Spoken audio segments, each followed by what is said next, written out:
시편 142편 1절부터 7절 우리 한 목소리로 합독합니다.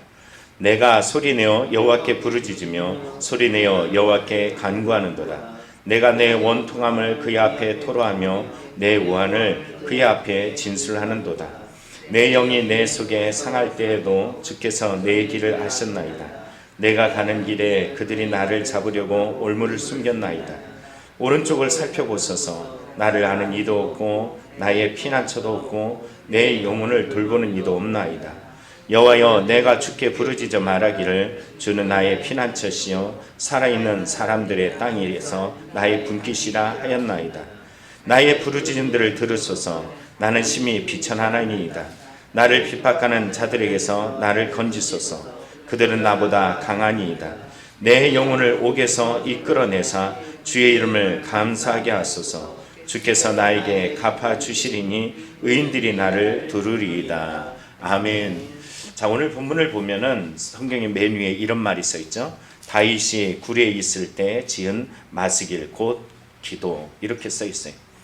마스길이라는 말은 어떤 말일까요? 교훈이라는 의미를 담고 있어요. 이 교훈적 지혜시를 담을 때마다 마스길 이렇게 써 있어요. 또 그뿐만이 아니죠. 오늘 본문에 보면은 기도라고 이야기합니다. 토필라라고 이야기하는 이 원어는 탄원의 시를 표현하는 대목이에요. 오늘 본문을 보면 그러면은 교훈적인 탄원시다, 이렇게 우리는 해석할 수 있겠죠. 더군다나 굴이라고 이야기했으니까 다윗이 어떠한 상황에 처하였을까라고 짐작하게 합니다.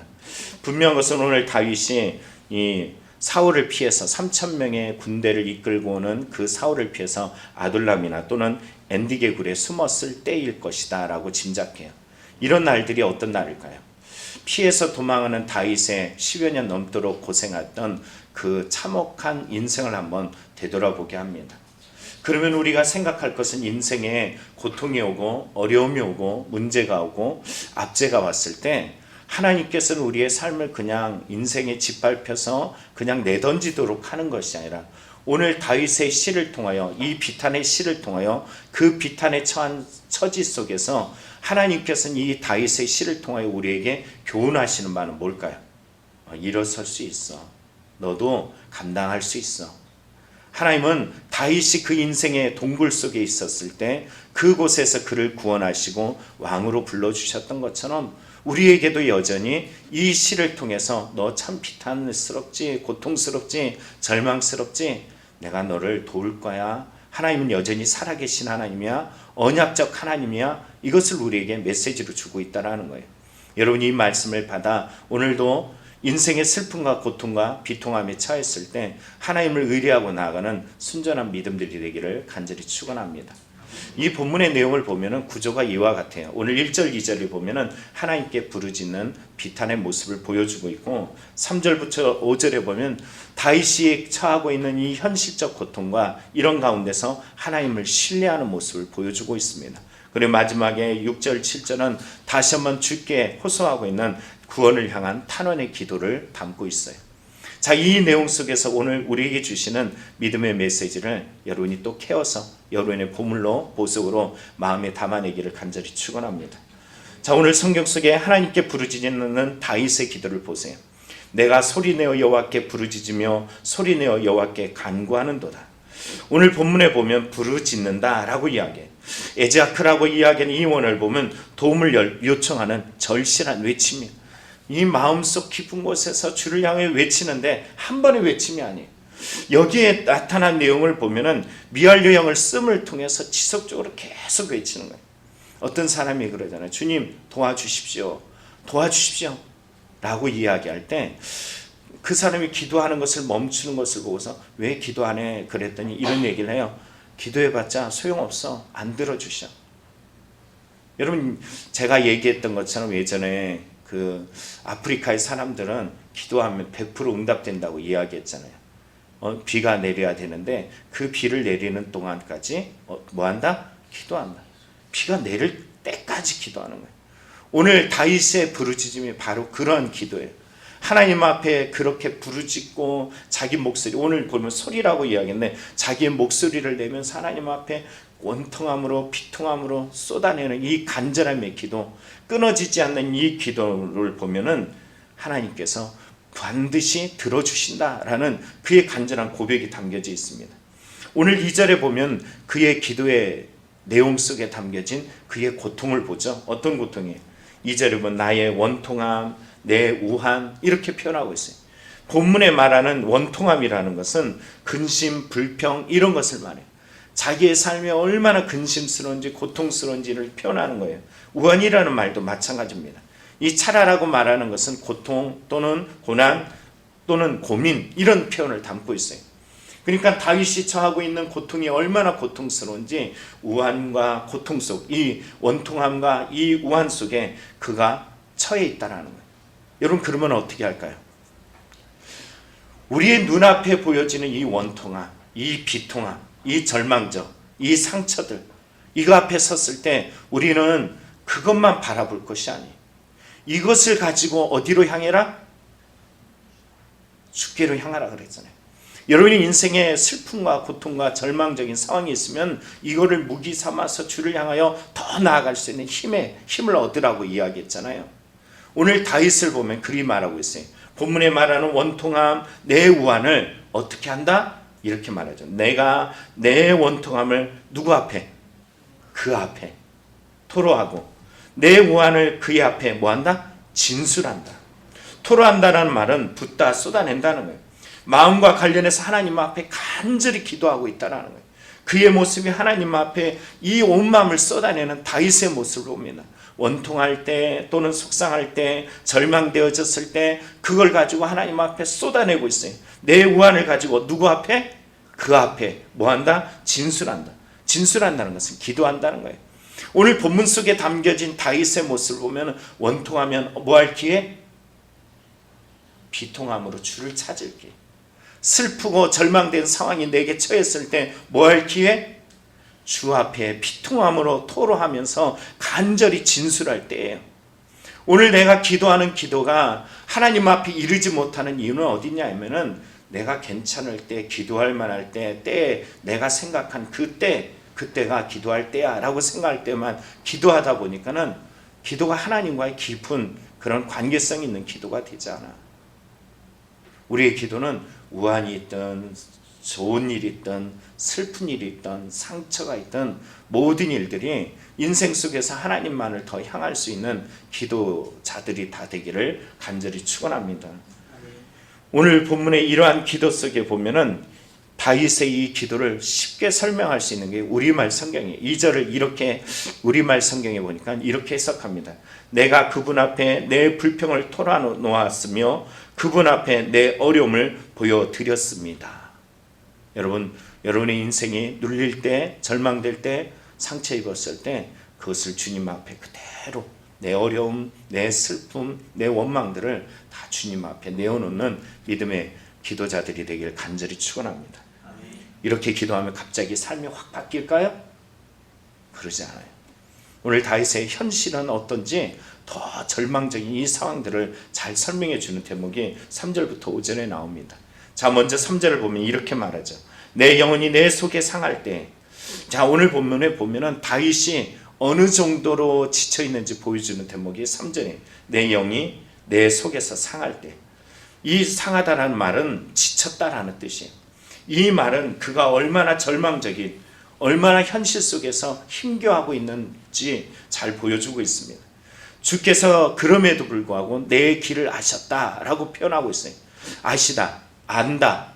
이 말은, 야다라는 이 말은 인격적인 알미예요. 이건 깊은 이 알미라는 것은 깊이 있는 알미를 표현하고 있어요. 남녀가 결혼해서 부부 가운데서 알아지던 그 만남처럼 이 알미를 표현한 게 야다, 이 뜻을 가지고 있습니다. 오늘 본문에 하나님이 자신을 얼마만큼 아는지 이 경험적 알미라는 것을 잘 설명해 주고 있어요.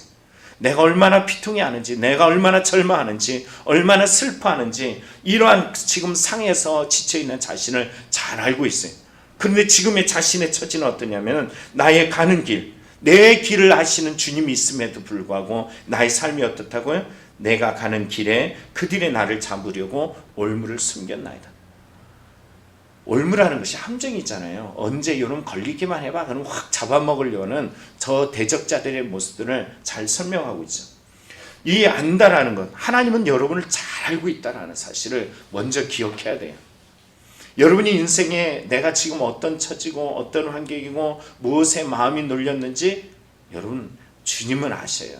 세상 사람들은 몰라요. 그러나 주님은 다 알고 계셔요. 성경은 우리에게도 이렇게 말하죠. 역대상 28장 보면은 9절에 여호와께서는 모든 마음을 감찰하사 모든 의도를 아신다라고 이야기해요. 사무엘상 17장에도 하나님께서는 그 이새의 집에 있는 분명한 것은 다윗이 없음에도 불구하고 그 보여지는 엘리압을 보고 기뻐하지만 하나님은 겉을 보지 않아요. 중심을 보시는 하나님이시죠. 또 성경에 뭐라 그래요? 우리가 알고 있는 욥기 23편 10절에 보면 하나님이 우리의 갈 길을 아신다라고 이야기해요. 내가 가는 길을 그가 아시나니 그가 나를 단련한 후에 내가 순금같이 되어 나오리라. 예전에 개역성경은 내가 정금같이 나오리라 이렇게 말하죠. 내가 가는 길을 주님이 다 아셔요. 이런 아심이 있는데 내 삶의 현실은 어떻게? 여전히 함정들이 있어. 여전히 내 인생에 이런 올무들이 숨겨져 있어요. 그 올무를 발견할 때마다 내 눈이 알고 있는 주님을 향하기보다는 이 삶의 현실 속에서 법정에 서 있는 것처럼 사람들의 시선과 삶의 세상에 가지고 있는 이 관념 속에 눌리는데 얼만큼 눌리느냐? 성경의 4절에 보면 다윗이 가지고 있는 이 세상의 법정 용어를 가져다가 오늘 이야기하고 있어요. 오른손이라고 이야기하는 것은 변호인을 설명하는 거고, 야민이라는 것은 피고인을 돕는 이 증인석에 있는 위치를 표현하고 있어요. 이 오른손에서 살펴보소서, 하나님을 살펴보소서. 왜 그러는 걸까요? 이 살펴보다라는 것은 나를 좀 지켜봐줘라, 나를 좀 자세히 좀 봐줘라, 이런 다윗의 고백이에요. 왜 그럴까요? 하나님이 나를 아심에도 나의 이 함정에 쌓여있는 이 환경들을 보니까는 삼중적 고통을 그대로 토로하고 있어요. 이 삼중적 고통이 뭐예요? 자, 보니까 나를 아는 이도 없고 피난처도 없고 내 영혼을 돌보는 이도 없나이다. 아둘람 동굴에, 엔드게 동굴에 갇혀있는 이 다윗의 이 고통이 얼마나 절망적인지 오늘 본문에 말하기를 자신은 고립되어 있다는 거예요. 철저하게 자기는 외톨이라는 거예요. 내 삶이 얼마나 그 동굴 속에 버려진 이 휴지 조각 같은 인생이 언제 찢겨질지 모르는 자기의 비통함을 그대로 설명하고 있어요. 하나님 분명히 살아계시고 하나님 분명히 나를 아심에도 불구하고 나의 삶의 현실이 어때? 이만큼 비참하다는 거예요. 이만큼 고립됐다는 거예요. 이만큼 외롭다는 거예요. 딸이 전학을 하고 나서 새로운 학교를 딱 갔는데 고립이라는 것이 참 얼마나 슬픈 건지 아비의 모습을 그대로 보게 되었어요. 요즘 아이들은 전학원에 대해서 관심을 안 가져요. 그냥 전학하니까 중학교에 처음 전학해서 갔는데 그냥 아이들이 밥을 먹든 뭘 하든 어떤 하든 아침부터 끝까지 그냥 가만히 있다 이렇게 와야 된다는 거예요. 그런 고립을, 그 작은 고립 속에서도 아이가 힘들어하는 모습인데 다윗은 이 고립이 죽느냐 사느냐의 문제예요. 삶을 앞으로 영위해 나가느냐 마느냐라는 문제예요. 그런데도 불구하고 다윗은 오늘 그 비통함 속에, 그 절망 속에, 그 고립 속에 시선을 어디를 향하냐면 절망된 곳을 향하지 않아요. 5절에 보면 어디를 향하여? 여호와, 예호와라고 이야기하는 이 말은, 이 신명은 어떤 이름이에요? 이것은 언약적 이름이에요. 가장 비통할 때, 가장 절망할 때 하나님의 약속을 바라보는 이름이에요. 이 여호와를 바라보면서 고백을 합니다. 내가 주께 부르짖어 말하기를 주는 나의 피난처시요 살아있는 사람들의 땅에서 나의 분깃이라. 피난처가 없는 곳에서 다윗은 바로 그곳에 하나님이 나의 피난처시라. 인생 가운데서 사람들의 땅이라고 말하는 이 생존하는 세계 속에, 이 사느냐 죽느냐라는 이 세계 속에서 자신이 표현하는 하나님은 누구예요? 나의 분깃, 몫이야. 여러분, 이런 믿음이 있기 때문에 다윗은 인생의 그 비통함과 그 절망과 그 눌림과 일어설 수 없는 피난처 없는 곳에서, 그 절박함 속에서 하나님을 향하여 일어날 수 있고 하나님을 향하여 다시 한번 달려갈 수 있는 신앙을 얻게 되어지는 겁니다. 오늘 여러분의 인생이 고립되어지고 슬프고 절망되었을 때 우리에게 정말 필요한 것은 뭘까요? 하나님이 누구냐라는 거예요. 여러분에게 하나님이 누구냐라는 거예요. 그 하나님이 피난처가 없을 때 나의 피난처로 보이고, 나의 방패가 없을 때 나의 방패로 보이고, 세상에 물질이 없을 때 하나님이 나의 몫으로 보여지고, 세상 속에 건강이 잃었을 때 나의 삶의 영원한 소망이 되어지는 이 믿음으로 나아가는 이런 신앙이 나의 고백 속에 있을 때 그 하나님의 고백이 실제로 내 삶 속에 그대로 투영되어지고, 그곳에서 우리는 그 몫을 바라보며 소망을 갖게 된다는 것이죠. 오늘 성경 속에 이러한 다윗의 신앙 고백이 또 다시 한번 고백하지만, 내가 이렇게 기도한다고 현실이라는 것이 확 바뀌지 않아요. 달라지지 않아요. 그냥 그대로 그 현실은 있어요. 다윗은 말하죠. 오늘 6절 7절에 뭐라 했어요? 이 구원을 향한 다윗의 부르짖는 기도잖아요. 이 곳에 보면 자신은 어떻다? 나는 심히 비천하다. 내 부르짖고 있는 이 자신의 현실 속에서 나는 심히 비천하다.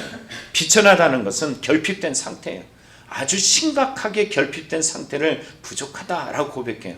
근데 대적자들은 어떻다고 이야기해? 강하다라고 얘기해.